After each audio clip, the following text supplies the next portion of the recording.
Hindol NSC 3 number ward तथा हिंदोल उपखंड राजस्व बंगला तथा हिंदोल पंचायत समिति कार्यालय सामने दीर्घदिन हेब निर्माण होई दांडी यात्रा परिवेशर दृश्य पड़ रही बहु अपेक्षार अंतरे आज शुभ बेलार उद्घाटन होईछि महापुरुषों दांडी यात्रार परिवेशर दृश्य।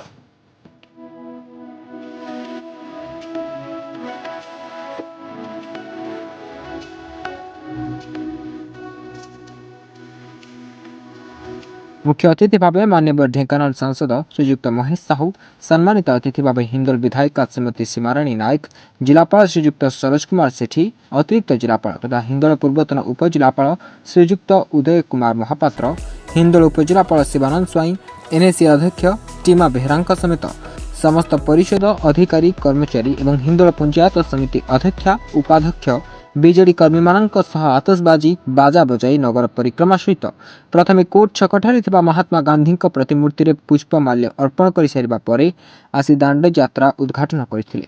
उद्घाटन समय एनएसी बहु जनसाधारण रुंड होइथिले। एभली भाबरे हिंदोल एनएसी बहु दिन प्रतीक्षार थिबा कल्याण मंडप उद्घाटन केवे देखिबाक रहिला। 3 वर्ष अपेक्षा कलानी कोटी टंकार कल्याण मंडप 9टी बुदा बिना रास्तार लुचि रहिछि निर्माणाधीन कल्याण मंडप। हिंदोल नीरज कुमार पाल को रिपोर्ट, नजर टीवी।